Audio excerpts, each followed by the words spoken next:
प्रिय देशवासियों, नमस्कार। हम सभी ने बीते दिनों में देश का सामर्थ्य और उसका संयम दोनों देखा है। मैं सबसे पहले भारत की पराक्रमी सेनाओं को, सशस्त्र बलों को, हमारी खुफिया एजेंसियों को, हमारे वैज्ञानिकों को,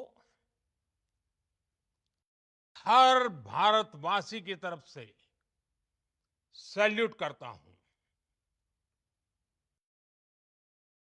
हमारे वीर सैनिकों ने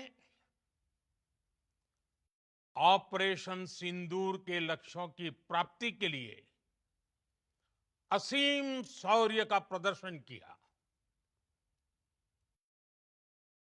मैं उनकी वीरता को, उनके साहस को, उनके पराक्रम को आज समर्पित करता हूं हमारे देश की हर माता को, देश की हर बहन को और देश की हर बेटी को ये पराक्रम समर्पित करता हूं।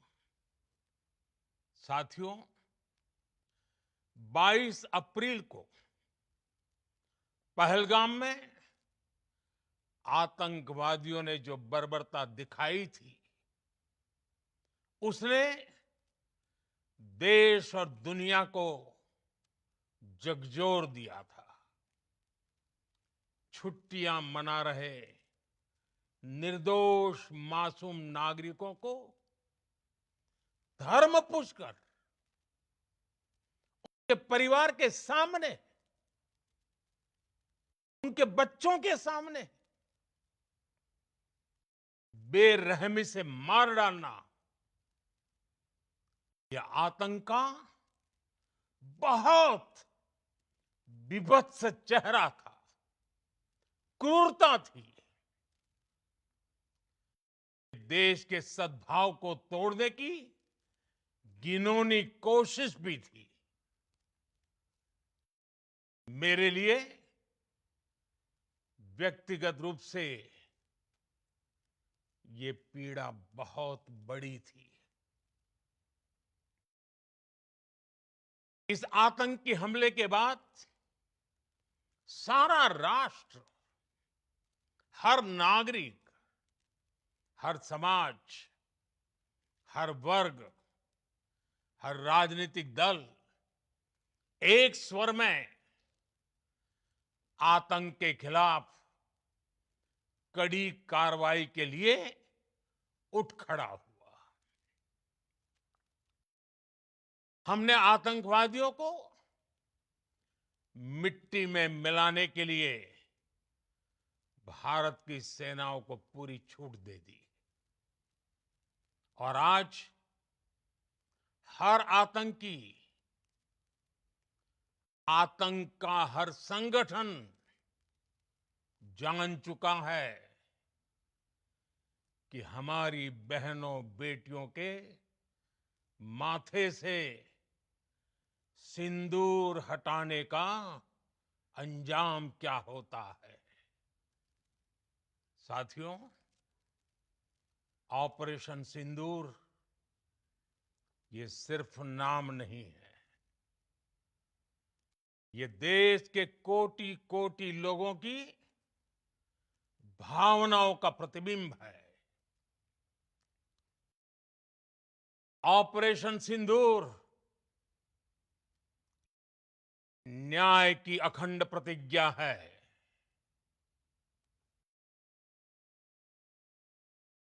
6 मई की देर रात, 7 मई की सुबह पूरी दुनिया ने इस प्रतिज्ञा को परिणाम में बदलते देखा है। भारत की सेनाओं ने पाकिस्तान में आतंक के ठिकानों पर, उनके ट्रेनिंग सेंटर्स पर सटीक प्रहार किया। आतंकियों ने सपने में भी नहीं सोचा था कि भारत इतना बड़ा फैसला ले सकता है।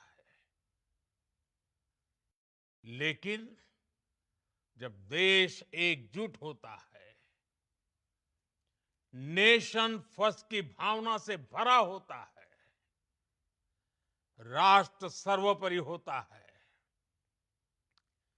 तो फौलादी फैसले लिए जाते हैं, परिणाम लाकर दिखाए जाते हैं।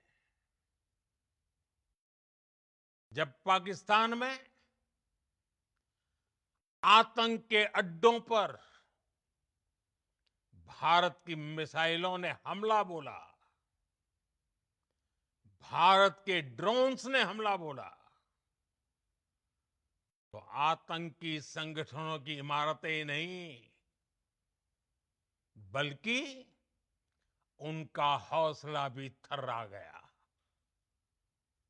बहावलपुर और मुरिद के जैसे आतंकी ठिकाने एक प्रकार से ग्लोबल टेररिज्म की यूनिवर्सिटीज रही है। दुनिया में कहीं पर भी जो बड़े आतंकी हमले हुए हैं, चाहे 9/11 हो, चाहे लंदन ट्यूब बॉम्बिंग हो, या भारत में दशकों से जो बड़े बड़े आतंकी हमले हुए हैं, उन सब के तार कहीं ना कहीं आतंक के इन्हीं ठिकानों से जुड़ते रहे हैं। आतंकियों ने हमारी बहनों का सिंदूर उजाड़ा था, इसलिए भारत ने आतंक के ये हेडक्वार्टर्स उजाड़ दिए। भारत के इन हमलों में 100 से अधिक खूंखार आतंकवादियों को मौत के घाट उतारा गया है। आतंक के बहुत सारे आका बीते 2.5-3 दशकों से खुलेआम पाकिस्तान में घूम रहे थे, जो भारत के खिलाफ साजिशें करते थे। उन्हें भारत ने एक झटके में खत्म कर दिया। साथियों, भारत की इस कार्रवाई से पाकिस्तान घोर निराशा में गिर गया था, हताशा में गिर गया था, बौखला गया था।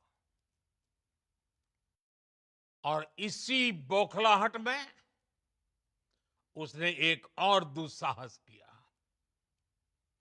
आतंक पर भारत की कार्रवाई का साथ देने के बजाय पाकिस्तान ने भारत पर ही हमला करना शुरू कर दिया। पाकिस्तान ने हमारे स्कूलों, कॉलेजों को, गुरुद्वारों को, मंदिरों को, सामान्य नागरिकों के घरों को निशाना बनाया। पाकिस्तान ने हमारे सैन्य ठिकानों को निशाना बनाया। लेकिन इसमें भी पाकिस्तान खुद बेनकाब हो गया। दुनिया ने देखा कि कैसे पाकिस्तान के ड्रोन्स, पाकिस्तान की मिसाइलें भारत के सामने तिनके की तरह बिखर गई। भारत के सशक्त एयर डिफेंस सिस्टम ने उन्हें आसमान में ही नष्ट कर दिया। पाकिस्तान की तैयारी सीमा पर वार की थी, लेकिन भारत ने पाकिस्तान के सीने पर वार कर दिया। भारत के ड्रोन्स, भारत की मिसाइलों ने सटीकता के साथ हमला किया। पाकिस्तानी वायुसेना के उन एयरबेस को नुकसान पहुंचाया, जिस पर पाकिस्तान को बहुत घमंड था। भारत ने पहले 3 दिनों में ही पाकिस्तान को इतना तबाह कर दिया जिसका उसे अंदाजा भी नहीं था। इसलिए भारत की आक्रामक कार्रवाई के बाद पाकिस्तान बचने के रास्ते खोजने लगा। पाकिस्तान दुनिया भर में तनाव कम करने के लिए गुहार लगा रहा था, और बुरी तरह पीटने के बाद इसी मजबूरी में 10 मई की दोपहर को पाकिस्तानी सेना ने हमारे डीजीएमओ को संपर्क किया। अब तक हम आतंकवाद के इंफ्रास्ट्रक्चर को बड़े पैमाने पर तबाह कर चुके थे। आतंकियों को मौत के घाट उतार दिया गया था। पाकिस्तान के सीने में बसाए गए आतंक के अड्डों को हमने खंडहर बना दिया था। इसलिए जब पाकिस्तान की तरफ से गुहार लगाई गई, पाकिस्तान की तरफ से जब ये कहा गया कि उसकी ओर से आगे कोई आतंकी गतिविधि और सैन्य दुस्साहस नहीं दिखाया जाएगा, तो भारत ने भी उस पर विचार किया। और मैं फिर दोहरा रहा हूं, हमने पाकिस्तान के आतंकी और सैन्य ठिकानों पर अपनी जवाबी कार्रवाई को अभी सिर्फ स्थगित किया है। आने वाले दिनों में हम पाकिस्तान के हर कदम को इस कसौटी पर मापेंगे कि वो क्या रवैया अपनाता है। साथियों, भारत की तीनों सेनाएं, हमारी एयरफोर्स, हमारी आर्मी और हमारी नेवी, हमारी border security force BSF, Bharat के अर्धसैनिक बल लगातार अलर्ट पर है। सर्जिकल स्ट्राइक और एयर स्ट्राइक के बाद अब ऑपरेशन सिंदूर आतंक के खिलाफ भारत की नीति है। ऑपरेशन सिंदूर ने आतंक के खिलाफ लड़ाई में एक नई लकीर खींच दी है, एक नया पैमाना, न्यू नॉर्मल तय कर दिया है। पहला, भारत पर आतंकी हमला हुआ तो मुंह तोड़ जवाब दिया जाएगा। हम अपने तरीके से, अपनी शर्तों पर जवाब देकर रहेंगे। हर उस जगह जाकर कठोर कार्रवाई करेंगे जहां से आतंक की जड़ें निकलती हैं। दूसरा, कोई भी न्यूक्लियर ब्लैकमेल भारत नहीं सहेगा। न्यूक्लियर ब्लैकमेल की आड़ में पनप रहे आतंकी ठिकानों पर भारत सटीक और निर्णायक प्रहार करेगा। तीसरा, हम आतंक की सरपरस्त सरकार और आतंक के आकाओं को अलग अलग नहीं देखेंगे। ऑपरेशन सिंदूर के दौरान दुनिया ने पाकिस्तान का वो घिनौना सच फिर देखा है, जब मारे गए आतंकियों को विदाई देने पाकिस्तानी सेना के बड़े बड़े अफसर उमड़ पड़े। स्टेट स्पॉन्सर्ड टेररिज्म का ये बहुत बड़ा सबूत है।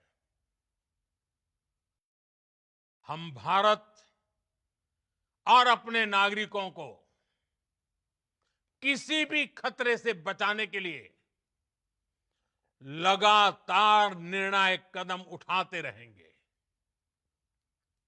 साथियों, युद्ध के मैदान पर हमने हर बार पाकिस्तान को धूल चटाई है और इस बार ऑपरेशन सिंदूर ने नया आयाम जोड़ा है।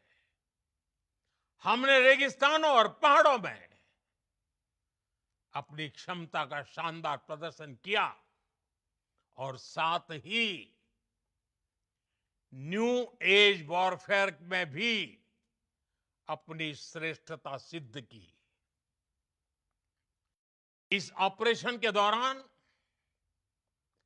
हमारे मेड इन इंडिया हथियारों की प्रामाणिकता सिद्ध हुई।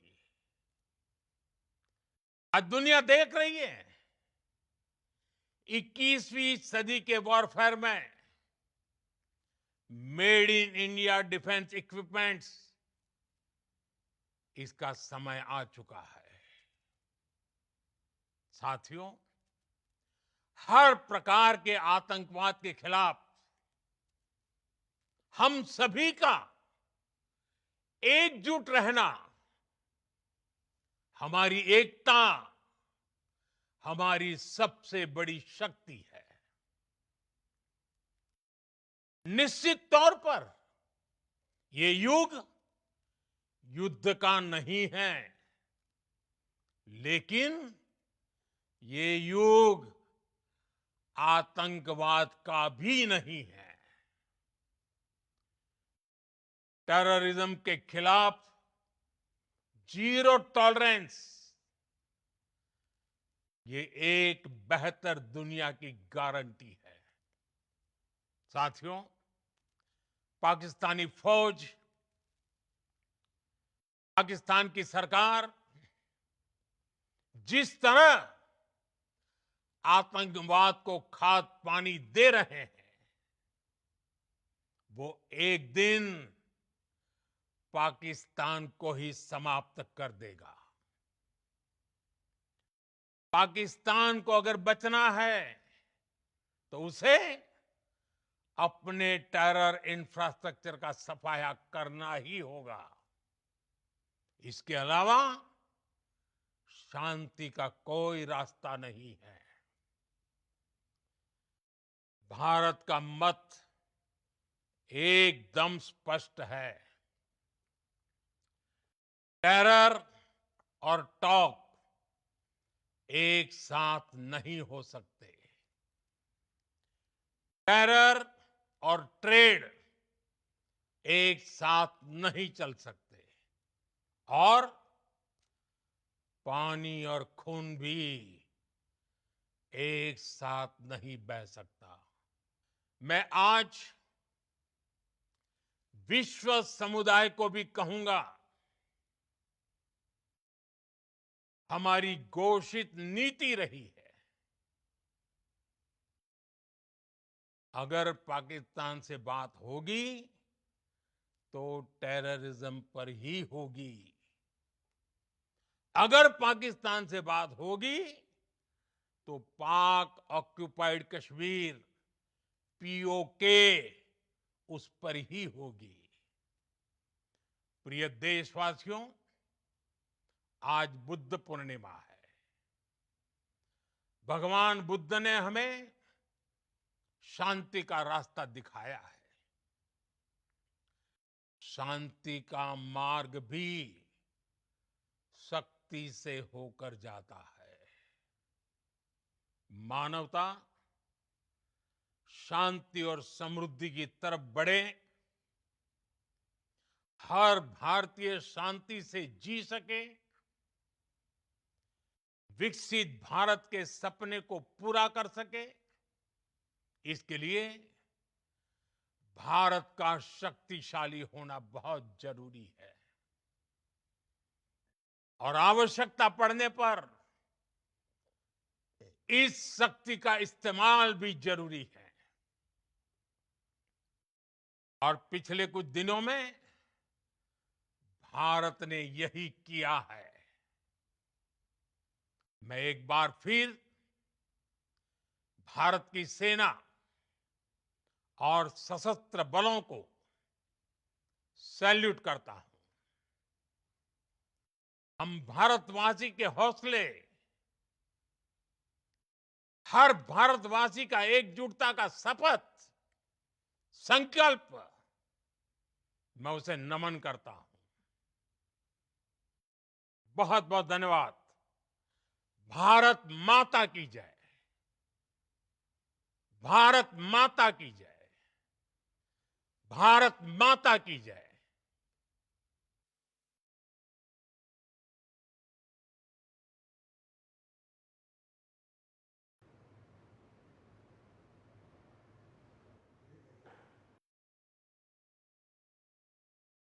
The mark you see on my nail is a mark of a person who's just voted. What do Western ambassadors do in India? If my ambassadors did a fraction of that,